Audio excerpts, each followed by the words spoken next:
Thank you very much, Professor Stagi, for this initiative, for once again welcoming the South African Embassy and its community to Howard University, and most importantly, I think for having visited our country last year to attend the Solidarity Conference for the occasion of the ANC's centenary celebrations. I want to recognize the efforts of Dean Harvey to truly globalize Howard University.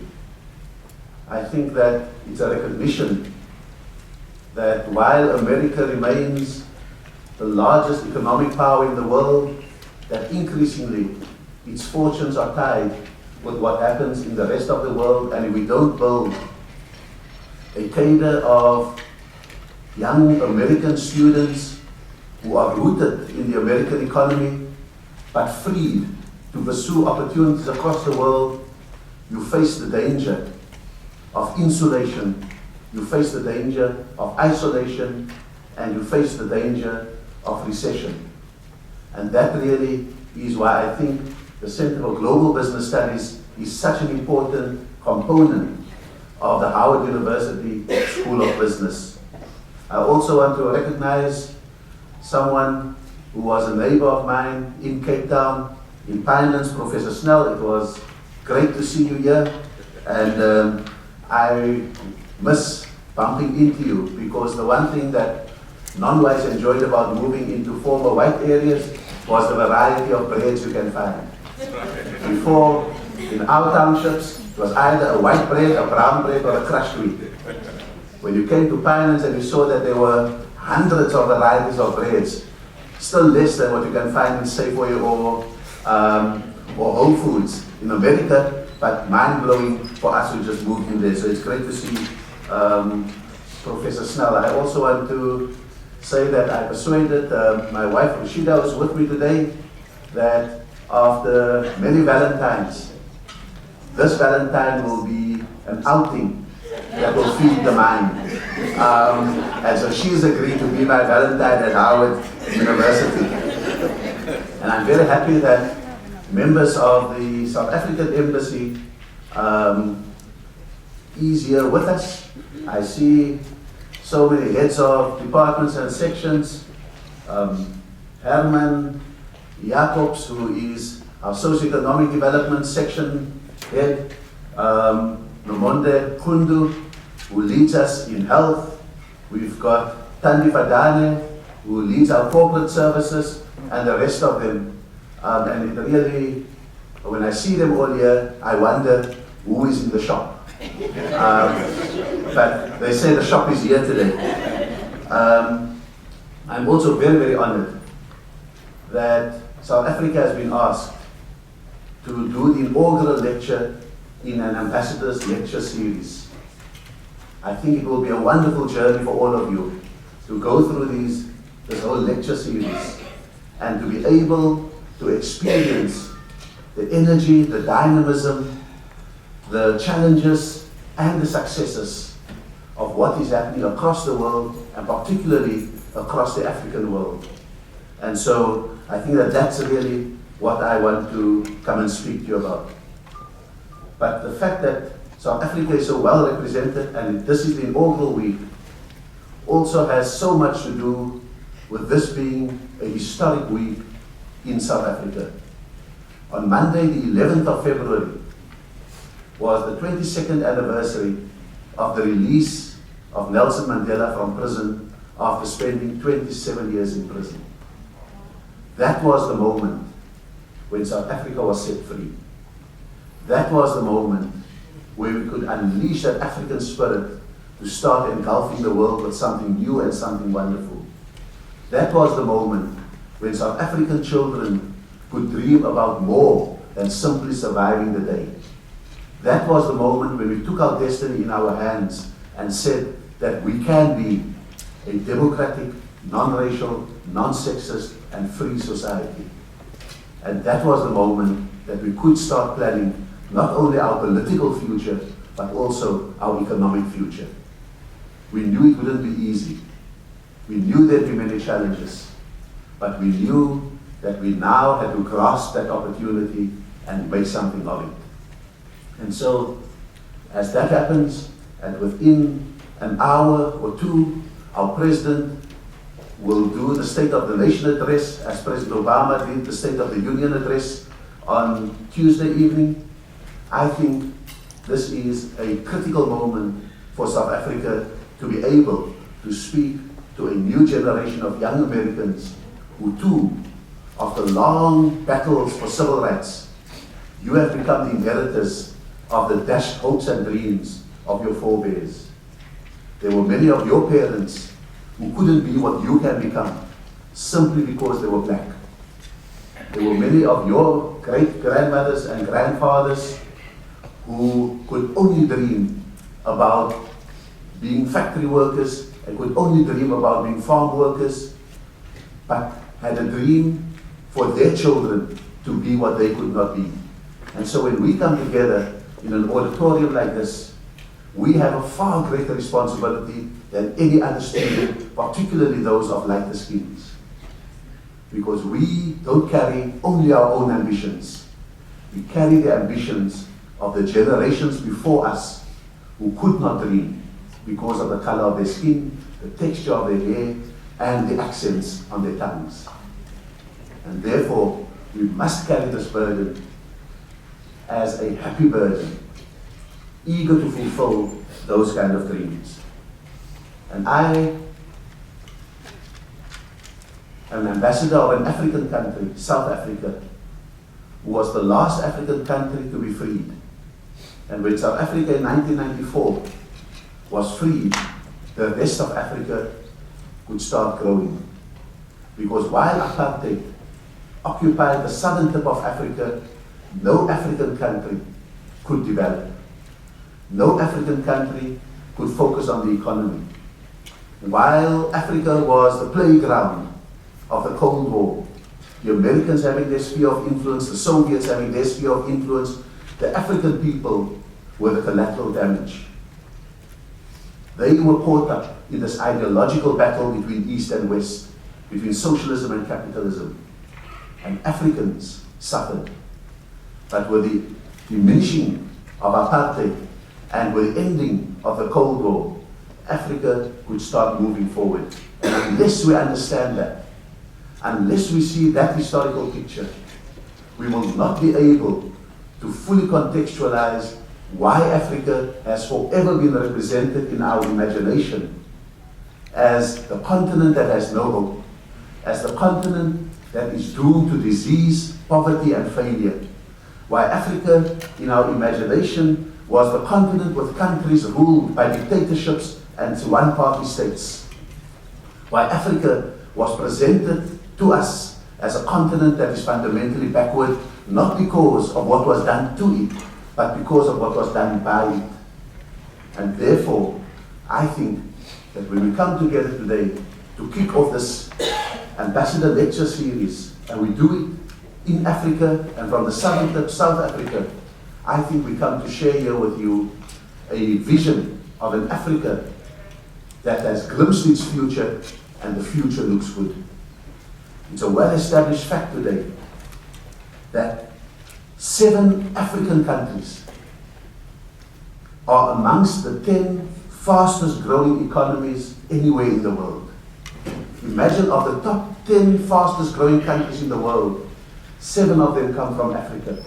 A complete change from what went before. That Africa, if you took Africa as a region, then it is the second fastest growing region after China. The highest rates of return on investment to be found anywhere in the world today would be in Africa.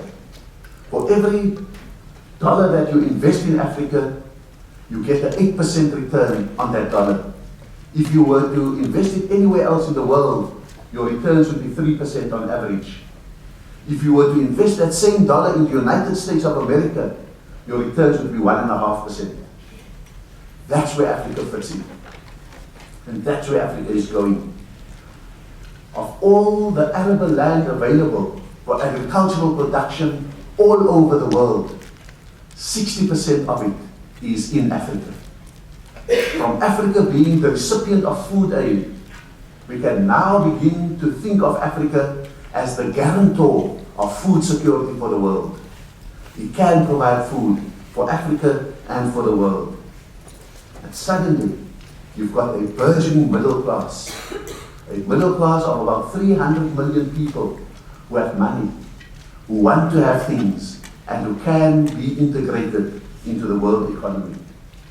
But these are not miracles. They were the result of hard political work that was done in the African continent. We have been able, before last year, to reduce conflicts in Africa to a minimum.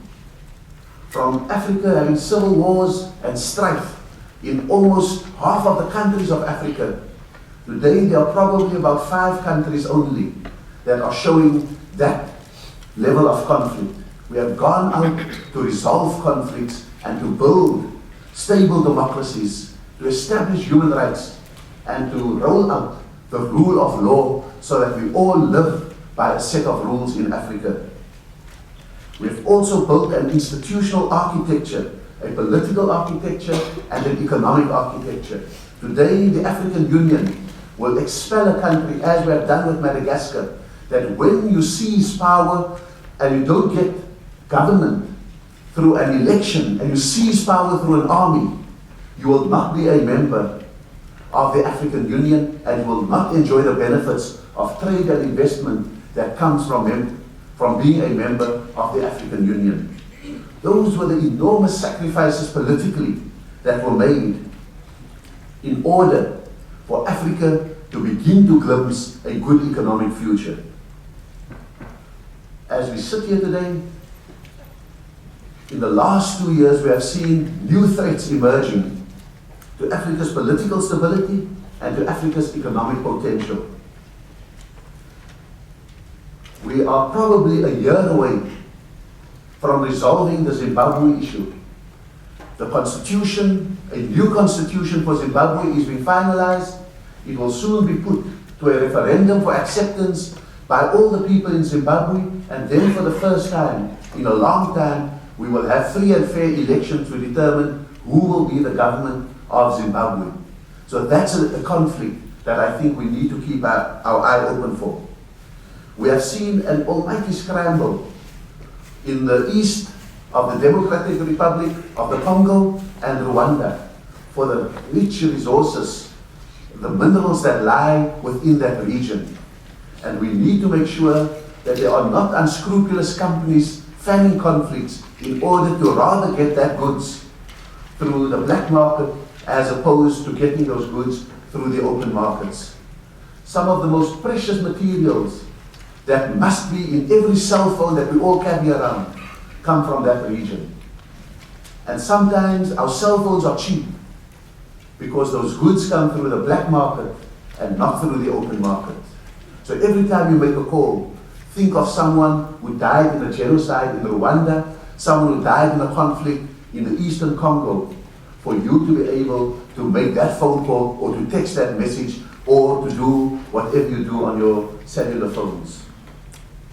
Somalia has been a failed state, and we need to continue to watch that situation, to bring stable governance to that area, to remove the threat of piracy in the seas around the Horn of Africa, otherwise that comes to haunt us. We've got to stabilize Sudan and South Sudan so that Africa's newest country, South Sudan, can begin to deliver the oil riches through the open market, but not threaten the existence of Sudan itself. In the last while, we have seen new conflicts emerge. South Africa warned NATO about hasty action to get rid of Muammar Gaddafi in Libya. No one liked him. Everyone knew that he was a dictator. But South Africa has learned that you don't create vacuums. That when you remove something, you must have a good plan of what will replace that something. If you don't know what replaces that something, you find the conflict that was in Libya suddenly spreading all over North Africa.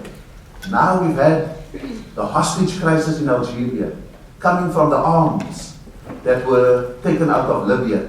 We have had a coup in Mali, done by the soldiers and through the arms seized in Libya.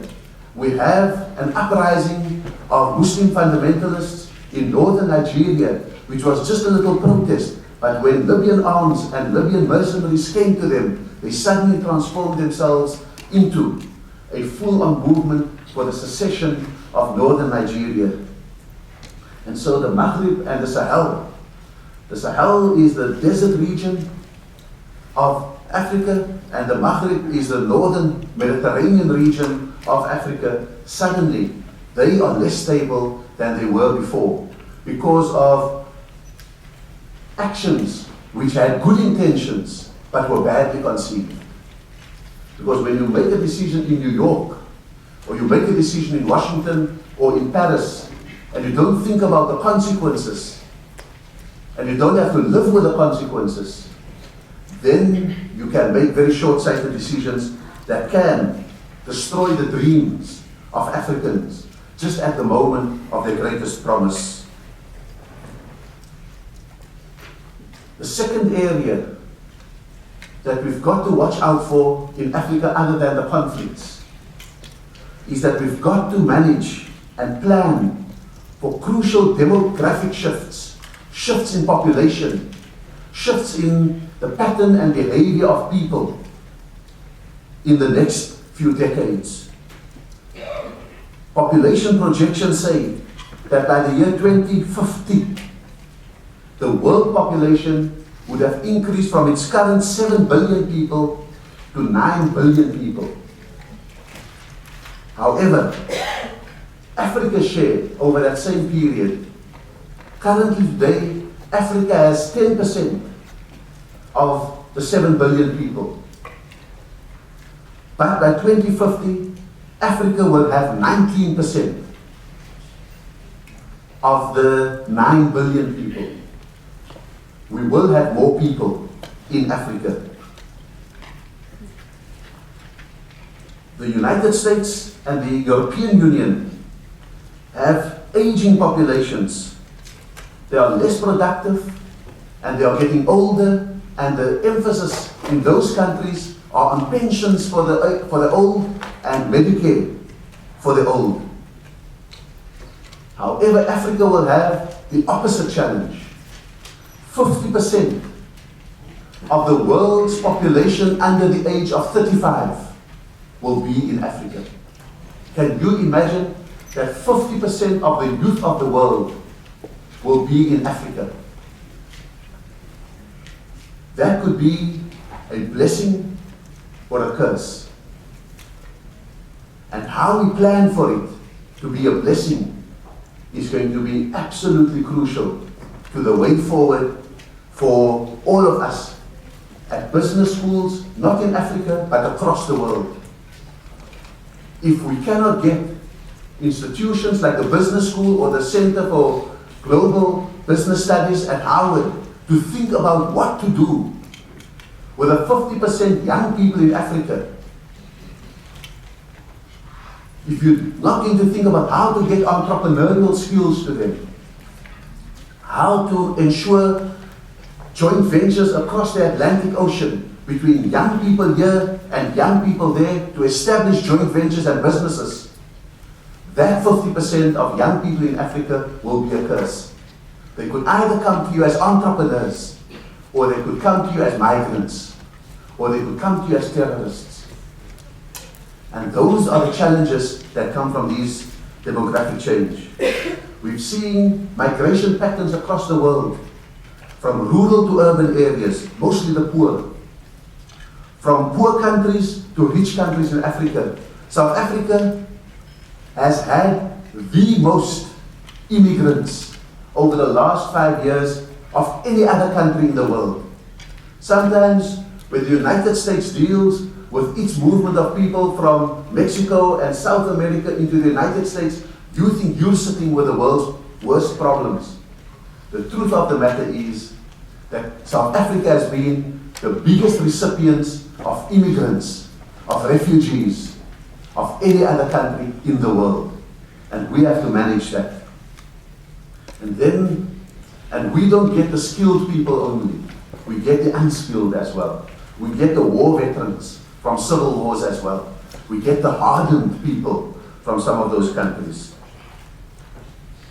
We must plan, in the context of what I've said above, we must plan for 4 things to avert potential disaster.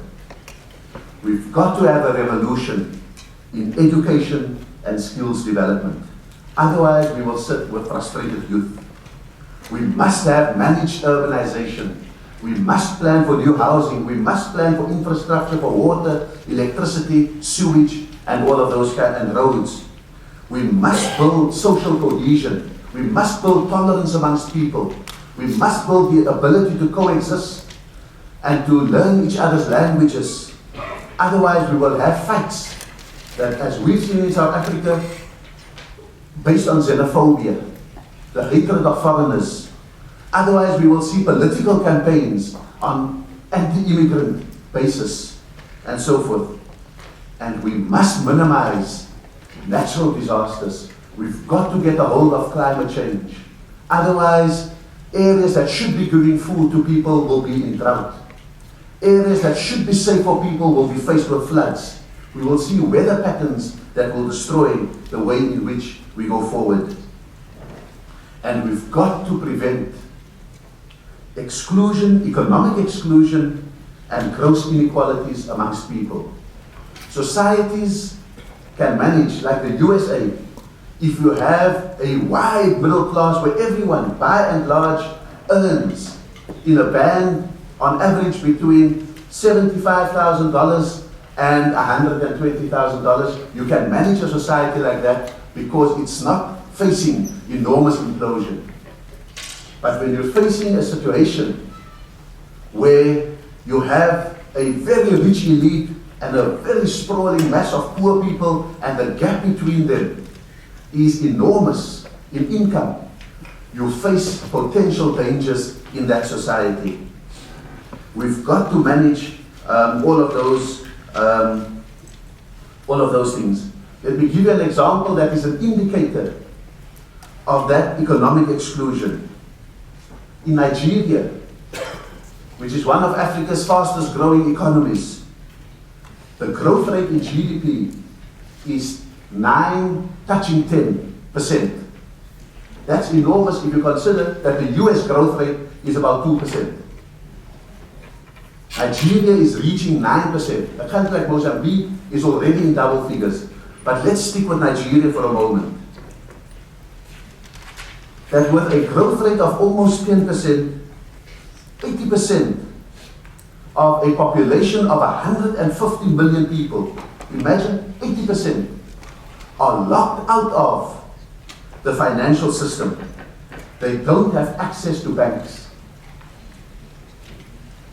Can you imagine a country growing at that rate, 150 million people, 80% of them don't bank. They can't access finance. They can't start a business. Yet, the World Resources Institute says that increased access to financial services for lower income people has the ability to create jobs and turn demographic challenges into opportunities, because you have the ability to lend and start a business. You have the ability to lend and send your child to a university. If you don't have that, you're creating a sprawling mass of discontent, and it can overcome income inequality.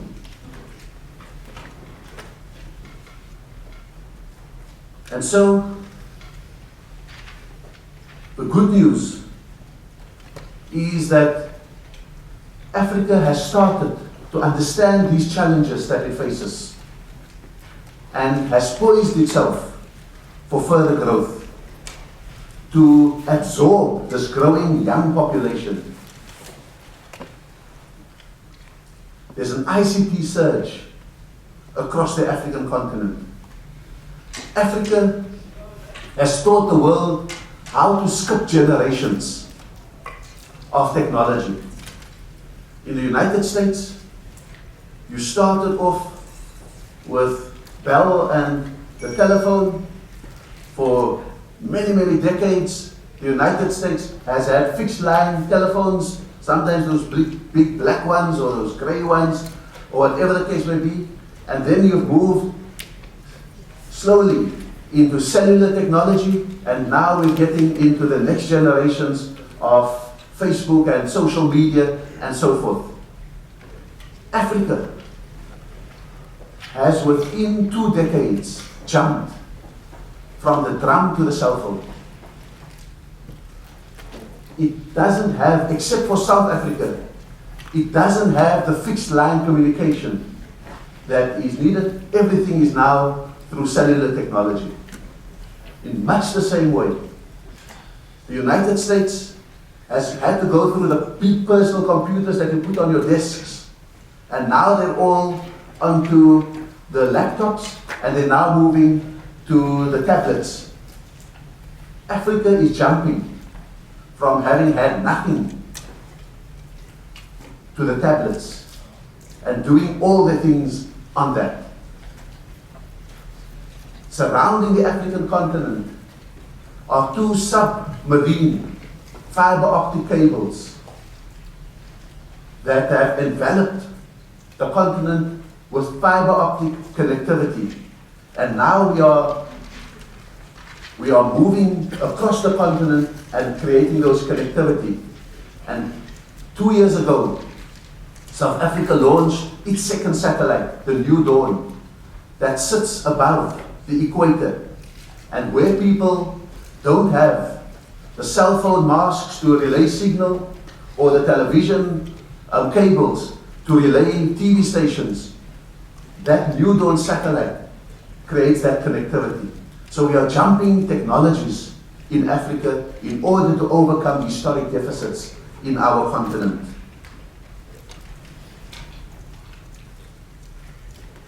We, at the same time, deepening our financial services across the African continent. So South Africa's top 5 banks are also Africa's top 5 banks, led by Standard Bank and others. And we are trying to ensure that connectivity is happening. The biggest cell phone service provider in Africa is MTN, which is a South African company, which makes sure that Africa's people are connected not just to chat, but to transact. And that's the revolution that is happening.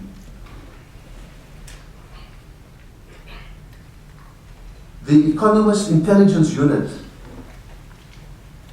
interviewed 158 institutions, pension funds, hedge funds, banks across the United States, and asked them about their relationship with Africa.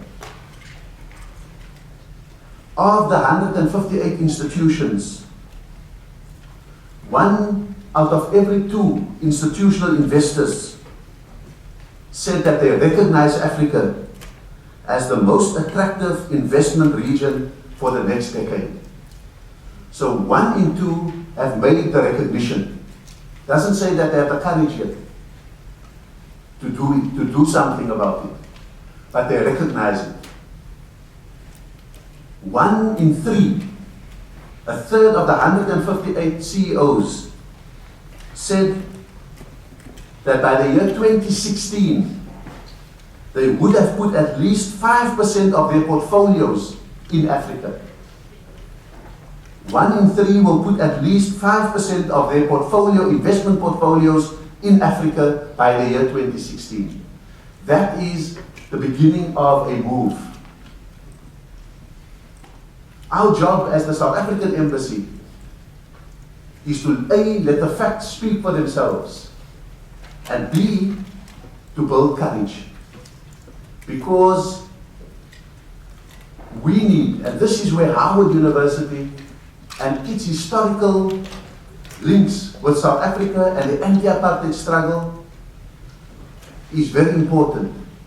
We need leading edge entrepreneurs, business thinkers, strategists, economists.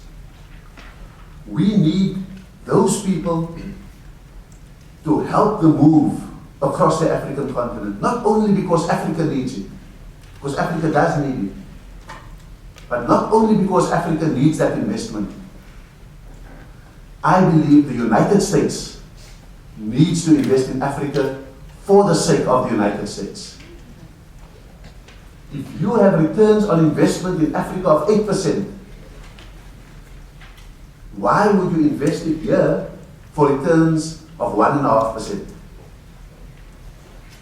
Is that return on investment in Africa not the spur to kickstart the US economy back into life?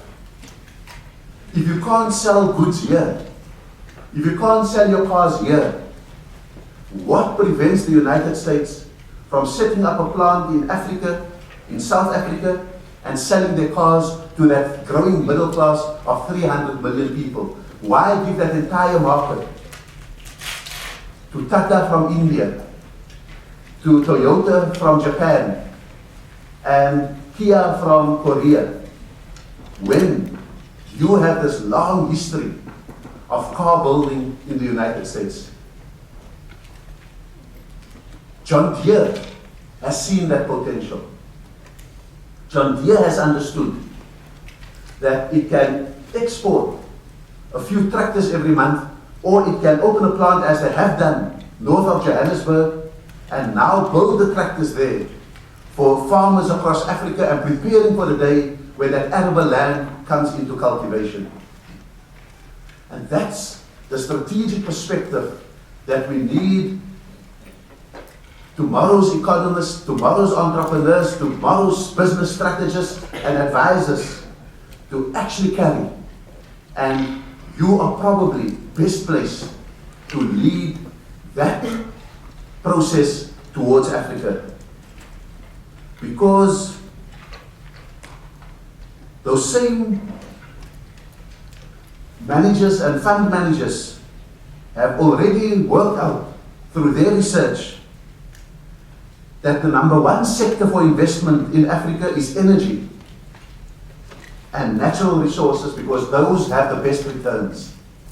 The gold, the diamonds, the platinum, the titanium, the rare earth metals, all of those kind of things. The number two area is agriculture and agribusiness.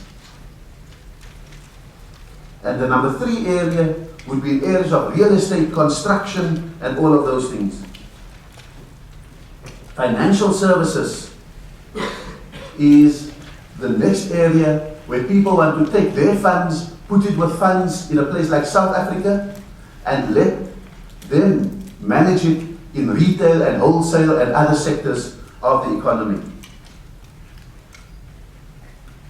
Now, when we speak to American investors and say, why would you keep on putting your money in the US economy with such low returns and not in Africa? They tell you that the risks are many, that there are too many risks. And when you speak about risks, they speak about political instability, they speak about government institutions that are weak, they speak about corruption issues and weak legal management. What we have shown you is that as democracy and the rule of law expands, those kind of things diminish. But McKinsey says that when you have returns of 8%, whatever risk you imagine you must pay for, you will make up that risk in the first year of returns alone. Meaning that if you believe you must have more security, a higher wall around your factory, a bigger alarm system, and a private security company to look after it, for example, within the first year of returns, you would have covered all of those costs for the rest of your life. The rest is profits. So what we need to do is for Americans not to read the newspapers and suspend their business brains when they read it. They need to read those newspapers, analyze it, do the cost balance analysis, and be able to say, we are going to Africa.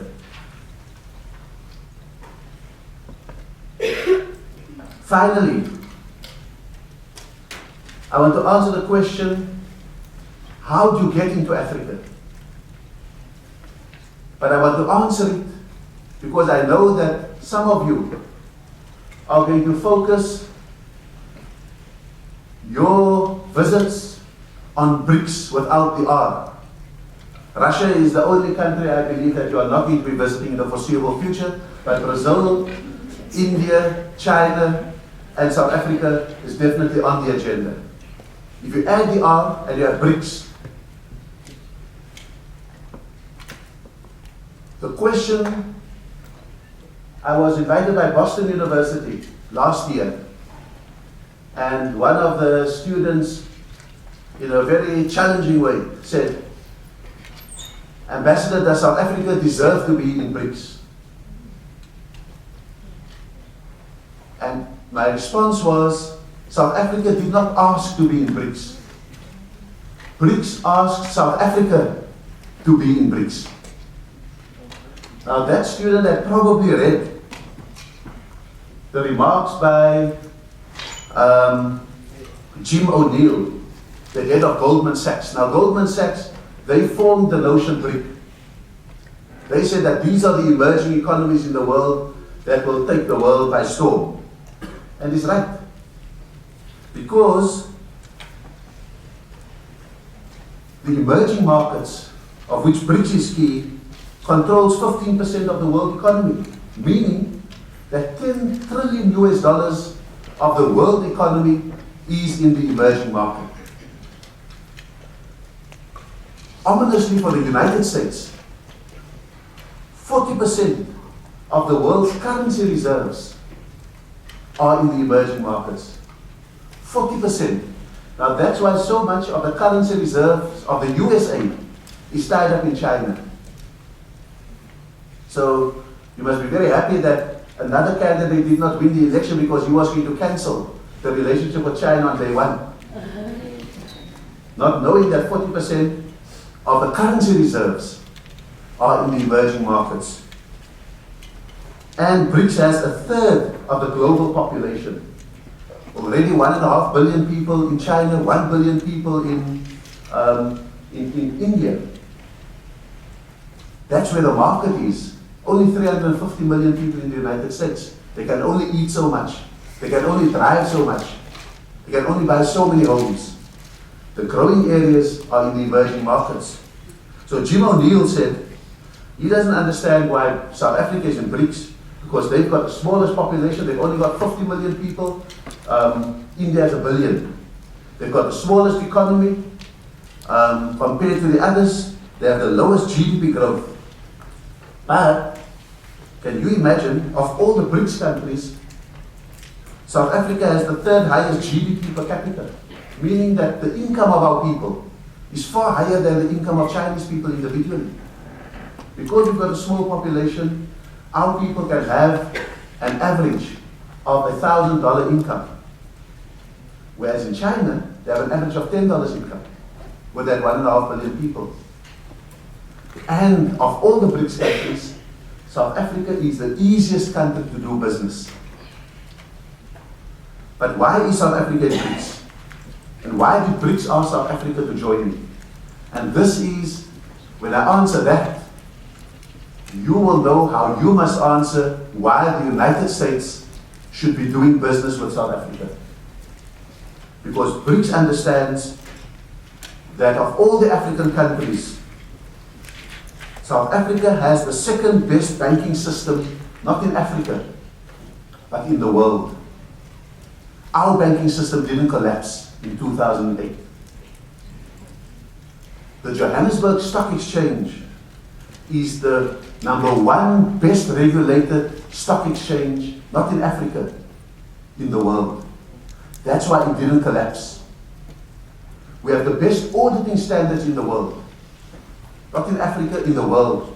And that is why we can pick up our problems before the time. And we have, for example, introduced the idea that before anyone applies for debt at a shop or a credit card at the bank or the shop would be obliged to do a credit check on you to decide whether you are credit worthy rather than give you more and more debt. And we have a globally justiciable legal system. Therefore, if you transact in South Africa, you can be sued in the United States. It's not as if you can just disappear. The legal systems are integrated. And so,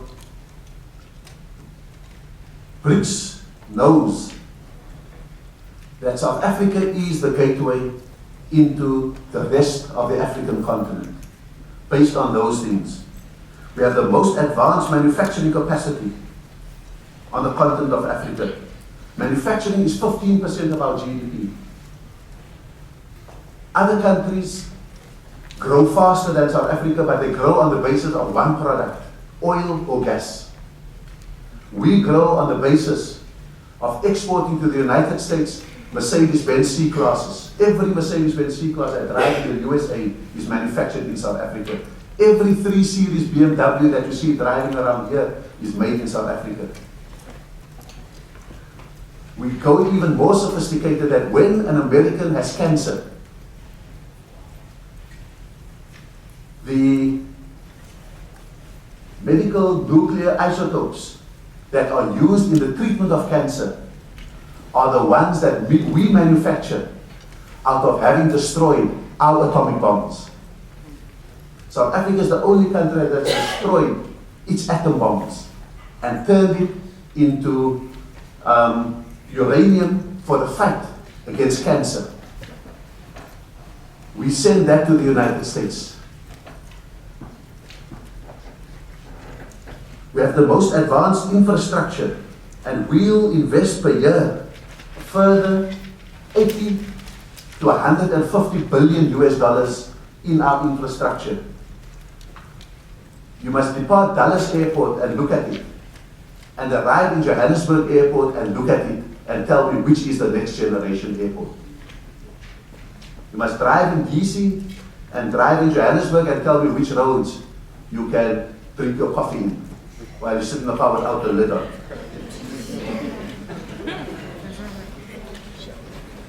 And so,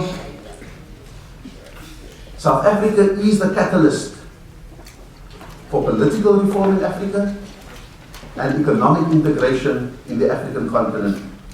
And therefore, I think that as you go forward, you need to be able to give advice, to make decisions, to lead companies that will seize the economic opportunity, not in a second scramble for Africa, not to rape Africa again, but to do business with Africa.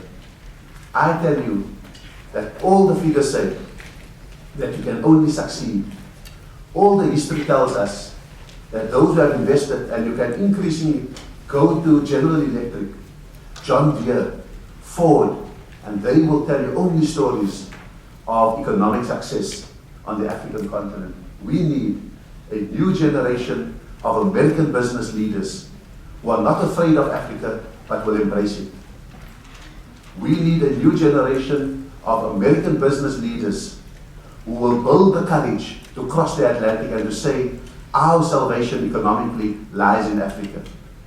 That, I think, is the biggest tribute that we can do to connect those Africans who were taken 400 years ago from the African continent and in chains brought to the United States and in turn became your great-great-great-great-grandparents. That is the way in which we can close the loop of history and bring justice to the souls of those who are the cause that we are here in America. Thank you very, very much.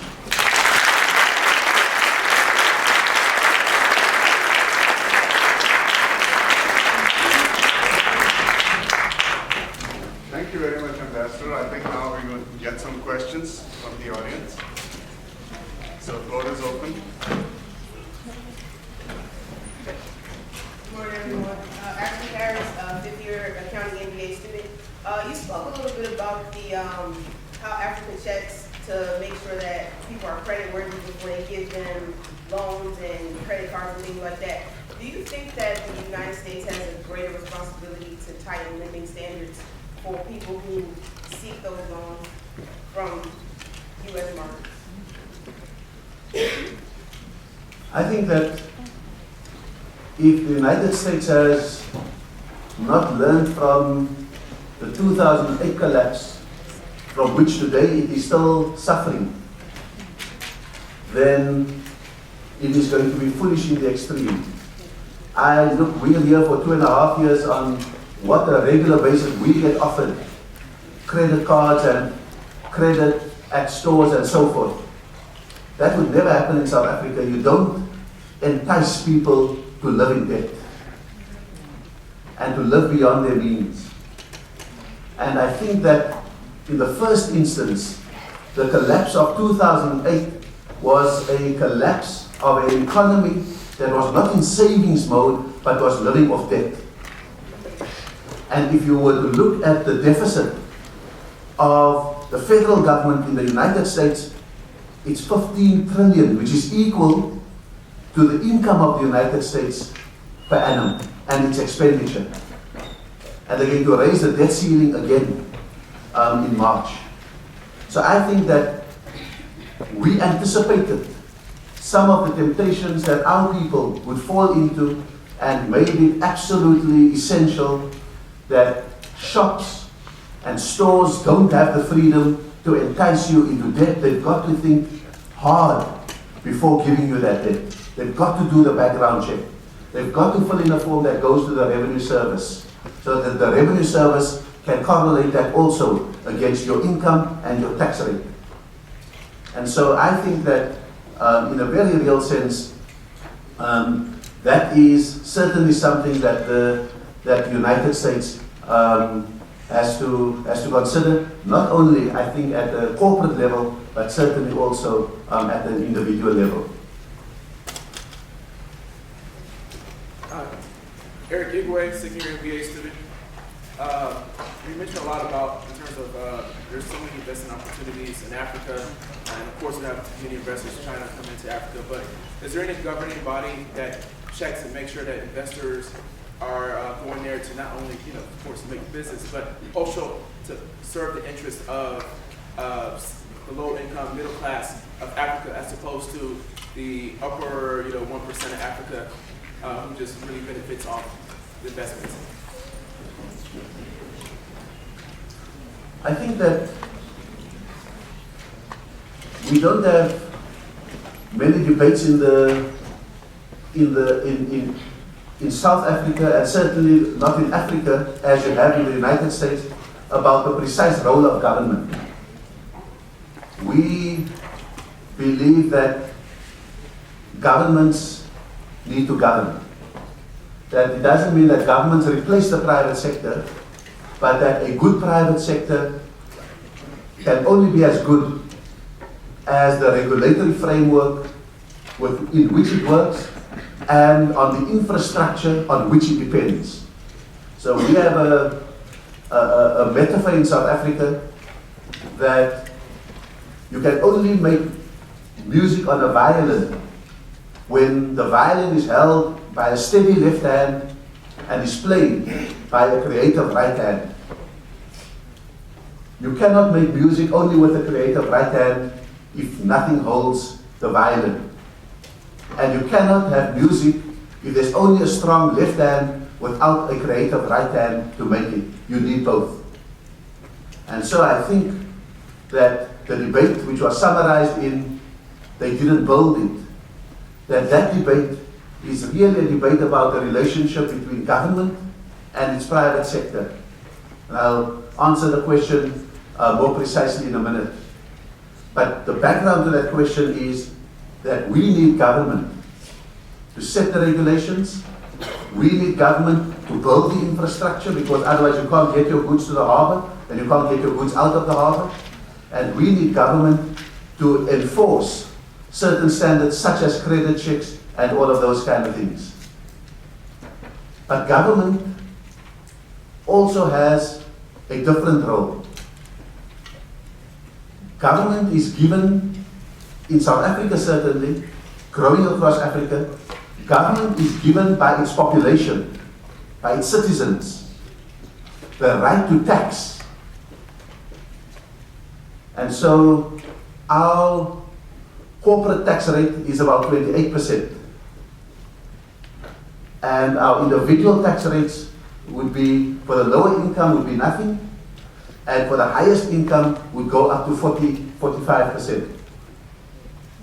So we have a progressive tax rate, that the lower you earn, you either pay no tax or very little tax, and the higher you earn, you pay more tax. But in exchange, the population expects government to invest in people.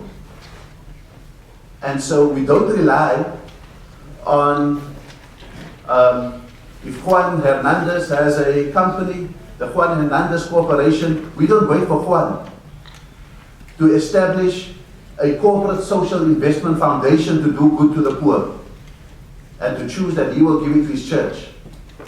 And the poor in a township perish. The government says, no, we know. We have an idea of how to spend the money so that people can survive. And so what you have is a compact. It's a contract between government and society.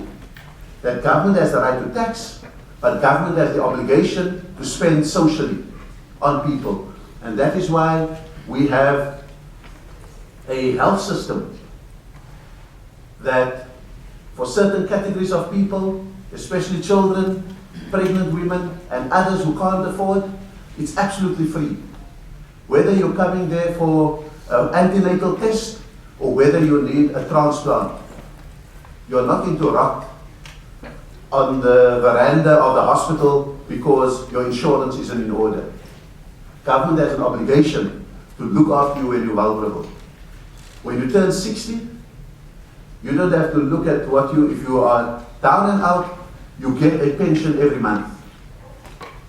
When you pick up a disability that doesn't enable you to work, there's a disability grant.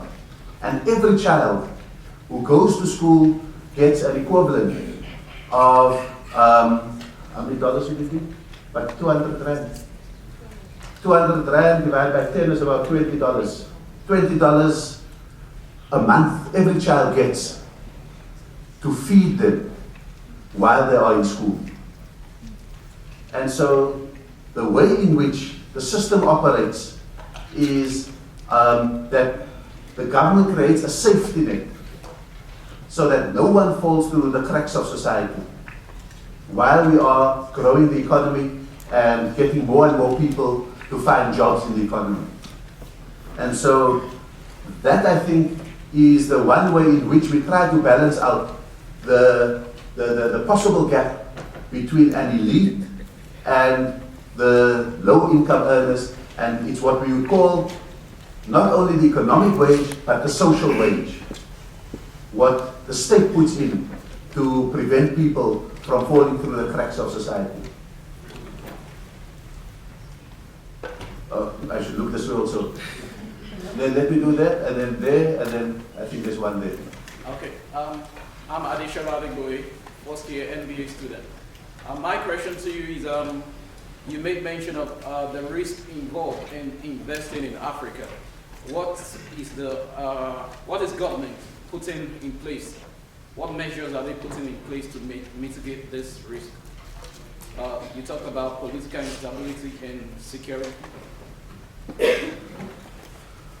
I think the one thing that I've mentioned, for example, would be conflicts. I think there at the level of the African Union, conflict resolution is absolutely critical, and there was a time when I was certainly in government in South Africa where President Mandela himself was negotiating in Burundi, where our current president, Jacob Zuma, was the mediator of the conflicts in the Great Lakes. Sidney Mufamadi was in Congo. This one was in Zimbabwe. That one was in Cote d'Ivoire, etc., etc. So South Africa led the way in personally investing in conflict resolution. We have a defense force that literally is more like Africa's peacekeeping force than an army of Marines waiting to go and fight someone. It's a peacekeeping force, And an example of that is that South Africa is the leading exporter of peacekeeping vehicles. That we have been able to develop vehicles which can't be penetrated by landmines, by mortars, or by bullets, but can do the job of peacekeeping across the African continent. And hopefully next year we'll come and show some of that hardware off at an American arms sale, because we want to show that there has to be a market for peacekeeping vehicles rather than offensive military vehicles. So that's the one area where, under the direction of the African Union, we are really emphasizing conflict resolution, peacemaking, and peacekeeping, and after conflict or post-conflict stabilization. The issues of corruption, for example, is another matter. In South Africa, we often wonder what comes first. Is it that there's just so much corruption that it's on the newspapers every day? Or is it that there are so many mechanisms to catch corrupt people that they are on the newspapers every day? Because if corruption were to be successfully done, you wouldn't notice it.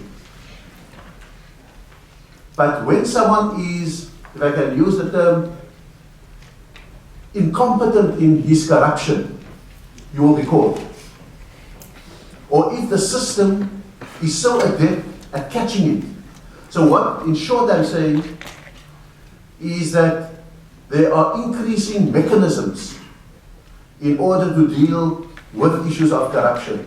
Our challenge now is to persuade investors who come to also desist from corrupt acts. Because we've realized that for every bribee, there must be a briber. You can't have a bribee without a briber. Now, when that briber comes back to America and he shows his economic results, Wall Street Journal, everyone says, oh, the businessman of the year. But the one who was bribed for the contract in Africa and got caught for it is in jail. So what we need is a global compact that will outlaw both the taking of bribes as well as the offering of bribes. Because if no one offers bribes, no one will be in a position to ask for bribes. And so I think that we need to fight that risk jointly. And again, I think we look particularly to a historical university like Harvard to not only focus on the cunning of doing business, but the ethics also of doing business. What is a new business ethic that we need to drive? Are we just going to be assimilated into a corporate culture that isn't always savory? Or are we going to be able to change that corporate culture more in keeping with the values of a university like Howard University? That, I think, is a second challenge. The third risk is that there's a different way of doing business. You know, in the United States, if you have a plan and it all happens within the private sector, government has nothing to do with it. As I've said earlier, in Africa, government is important for the way in which you can do business. Because government gives out the mining rights. Government grants the licenses for energy transmission. Government builds the roads for transportation. Government sets the infrastructure and government sets the regulations. So sometimes when an American business person comes, they don't want to see government. They don't want to go and say hello to the president or to the minister, because they don't even know who's the minister of trade. There's not even a minister of trade. There's a trade representative in the USA who isn't very important to the deal. And so I think that there's a cultural difference that need to be thought through in how you can't come with an American framework and try and do business in that way in Africa. The other thing is that in Africa it may take longer. In America everything is contractual. You sign there, I sign there, and we go forward. In Africa, trust building is a very important component of it. You've got to go and have a meal with a guy, you've got to meet the family, you've got to talk. They need to know you, and they need to feel that this is someone that we can trust. And so it looks like it's not very efficient. But in Africa we know that the handshake is more enduring than sometimes the signature. So I think that those are really the kind of ways in which we do things. And the best way to overcome risk is by having African partners to go in with you. And so, for example, we call it risk sharing. So that if someone wants to acquire a mine, we would suggest that you find one of the kind of corporate partners in Africa. South Africa has many of them, who can get into a joint venture, share the risk with you, share the capital raising with you, do the hand-holding through sub-Saharan Africa with you. That is the best way to minimize risk. But those are some of the key issues that I think need to be spoken through. Good morning, Niall Kendall, freshman information systems major from Atlanta, Georgia. You mentioned earlier that how the political strides that Africa is making. We see now when countries do try to implement new democracies and fair elections, it often backlashes in political strife, similar to what we're seeing in Egypt right now. So my question is, how do we prevent that, and is there a safer way to implement democracy in Africa?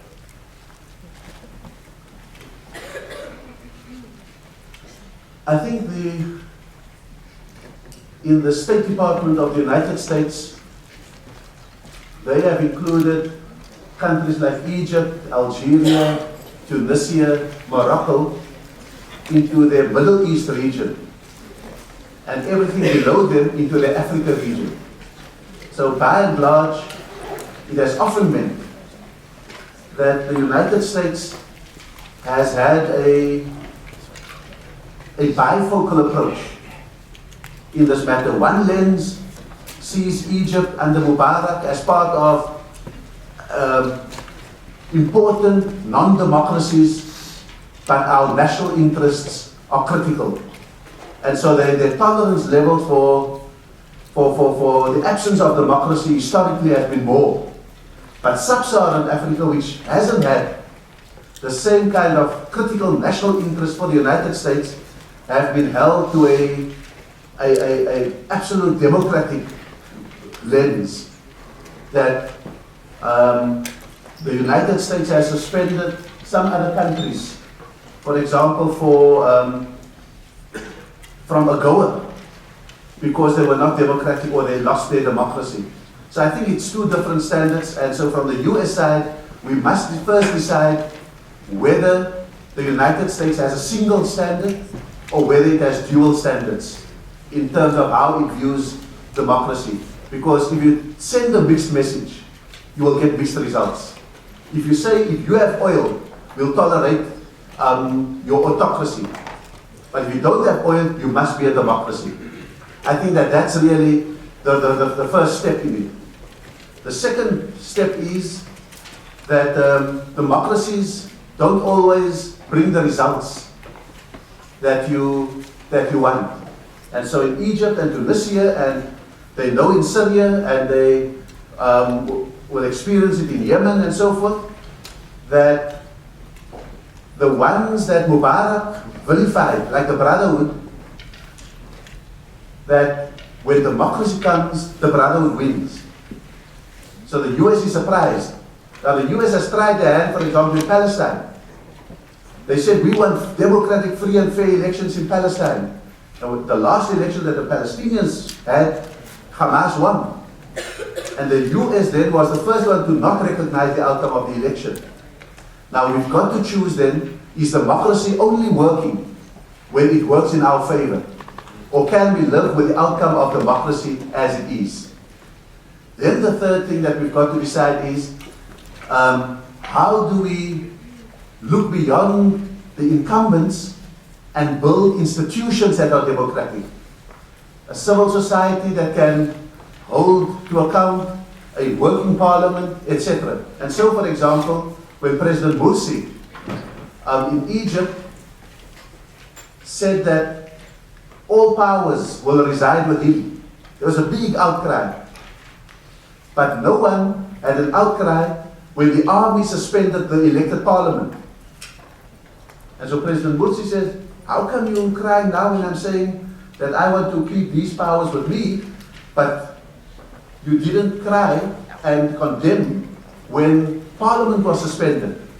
So I think that we've got to manage some of those things a lot better. The last thing that I want to mention is that we can't work on the stereotypes of, because sometimes we create a label like Islamist.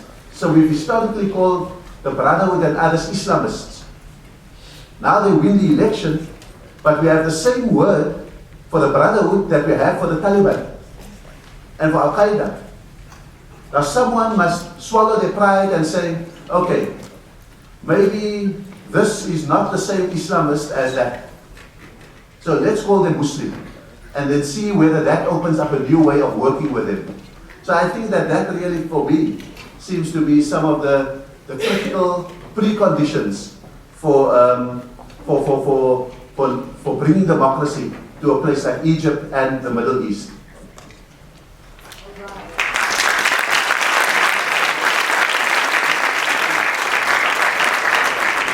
I know there is a lot of interest in continuing the dialogue with Ambassador Rasool, and I also know many of you need to leave for your next class. So we would want to stop the presentation, and Ambassador Rasool will be here for a few more minutes if you have some questions.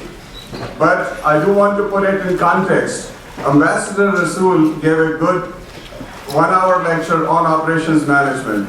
You have to understand the importance of understanding history and economic context in business decision making. World as a village where we are all linked, and we have to think of strategies for growth which are inclusive across countries. Thus, you need to be looking at total returns and not risk alone. For example, 8% return could pay for a risk faced by a corporation entering South Africa in the first year. But I do want to recognize, and we do want to... You should have given me that at the beginning, and the lecture could have been much shorter. No, you put it much better than we professors can. So we do want to thank you. And as a token of our appreciation, we are responsible.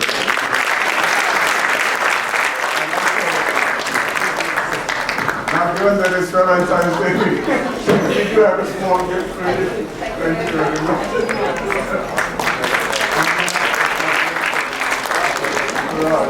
So they can do the coffee test.